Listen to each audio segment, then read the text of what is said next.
Assez de ces sensations si négatives qui te blessent, te rendent malade. Assez. Écoute attentivement cette histoire qui, si tu la comprends en profondeur, peut te changer la vie. Écoute. Acteur, grande fête, prix d'interprétation. On l'invite, lui, comme nominé au meilleur acteur, à l'une des organisations les plus célèbres qui existent.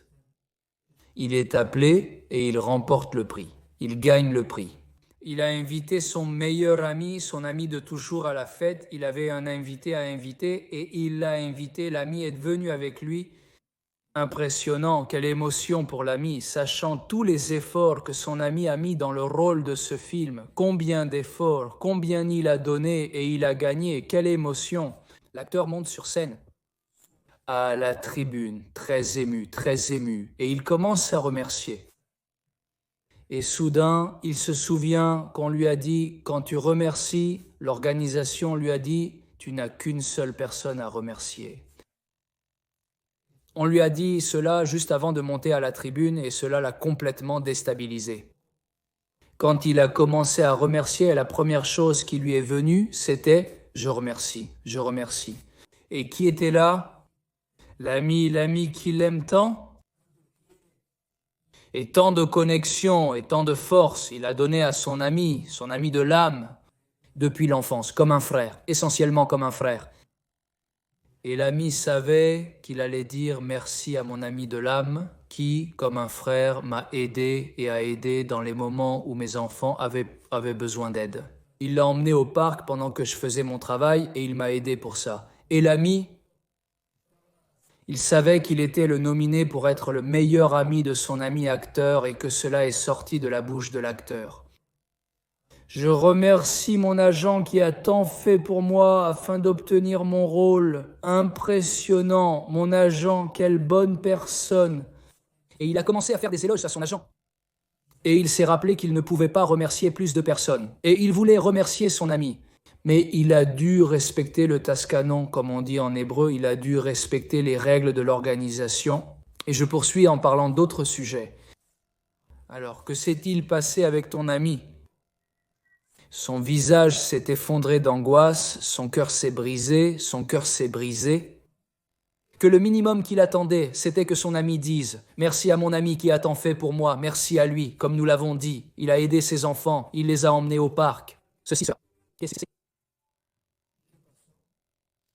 Après quelques jours, cet ami a commencé à se sentir mal. Et il a vraiment commencé. Il connaissait les gens, c'était aussi ses amis, pas très proches, mais ils étaient amis. Et il a commencé à être jaloux des gens et jaloux et en colère contre son ami.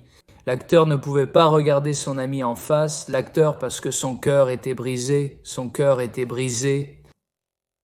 Et ainsi, cet ami est tombé malade et a commencé à se sentir mal et il est tombé malade. Et après un long moment, il a guéri, mais comment a-t-il guéri? Grâce à une réflexion approfondie sur les causes de sa maladie. Pourquoi est-ce que je te raconte cette histoire? Parce qu'il faut savoir que les maladies sont le produit d'une situation émotionnelle. Il y a un lien très fort entre le corps et l'âme. Il n'existe pas que le corps ait soudainement décidé d'être malade.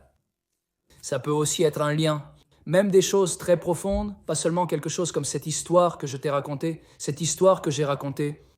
C'est une histoire simple pour comprendre le concept, mais il en existe de bien plus profondes.